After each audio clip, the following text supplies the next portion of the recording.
สวัสดีครับท่านผู้ชมครับนี่มาทำบุญที่วัดบ้านบากหมู่11ตำบลหนองอึ่งอำเภอราศีสไลยจังหวัดศรีสะเกษครับเป็นงานครบรอบวันมรณภาพของพระอาจารย์บุญยังผลญาโนครับวัดป่าบ้านบากครับผมตอนนี้ก็ประชาชนเนาะกำลังทยอยเดินทางมากครับผมเพื่อมาทำบุญใส่บาตรครับผม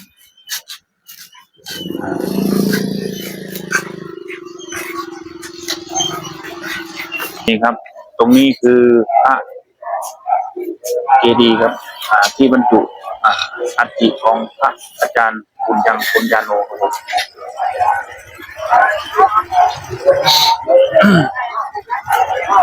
ให้พี่น้องให้ชมครับผม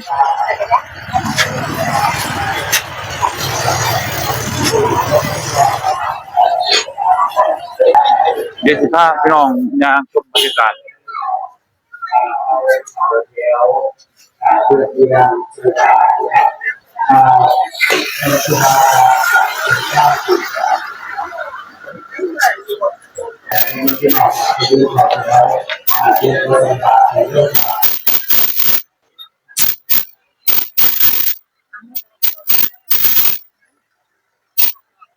ตอนนี้มันจอดรถแล้วครับผมเต็มหมดแล้ว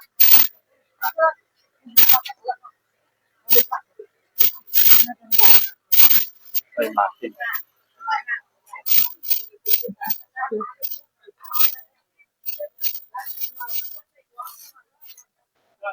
ตรงนี้คือพิพิธภัณฑ์ประวัติของท่านพระอาจารย์บุญยังปุญญาโน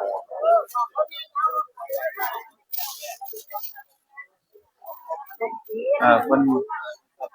โอ้ประชาชนเดินทางมาหลายครับตอนนี้พระอาจารย์ครับก็ได้ออกมาบิณฑบาตกับญาติโยมนะครับ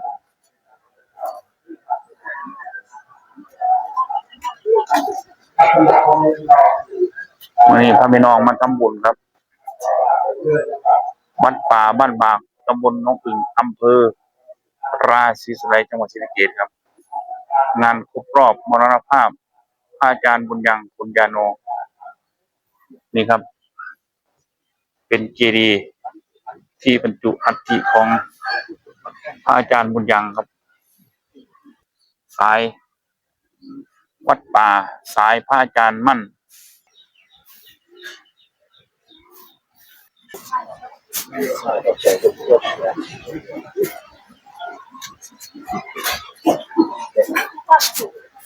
โอ้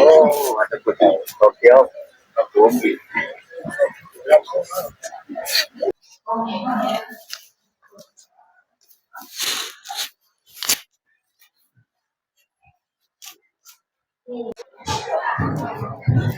ตอนนี้พระอาจารย์ครับ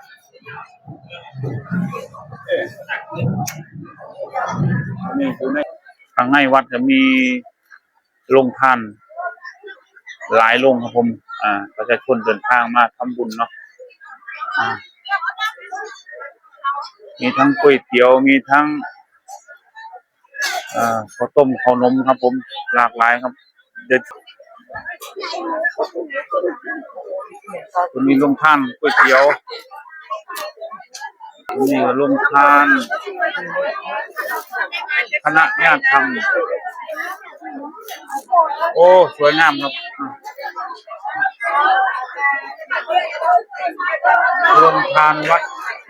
ป่าคอยางหล่อมีอาหารหลากหลายครับเป็นข้าวโพดเป็นส้มตำเนาะตัวนี้ก็โรงทานแม่อ้อม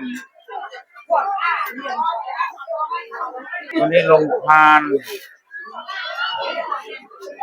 ขนมน้ำหวานคุณแก้วจังหวัดอุดรธานีครับผมโอ้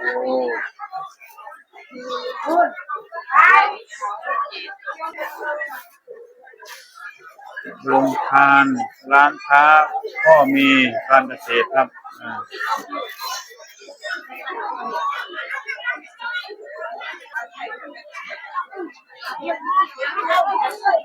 คนหลายอยู่ครับผม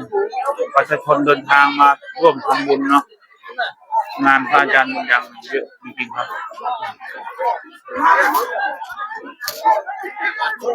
คนหลายครับ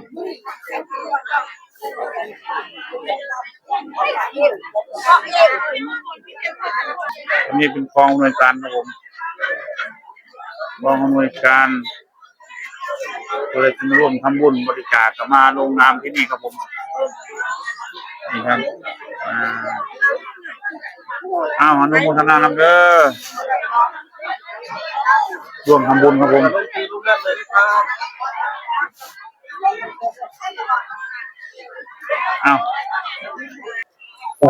บริเวณในวัดนี่ก็ร่มรื่นไปด้วยต้นไม้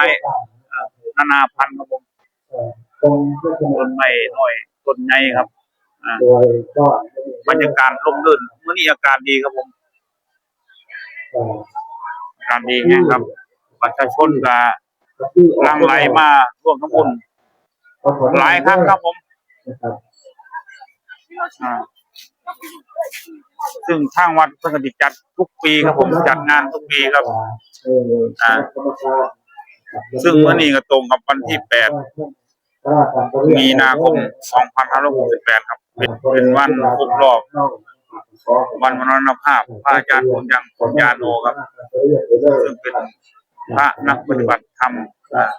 สายพระอาจารย์มั่นปุริทัตโตครับ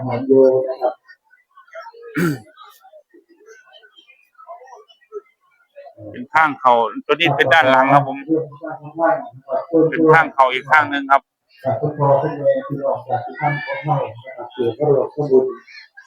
เอาคลิปนี้ก็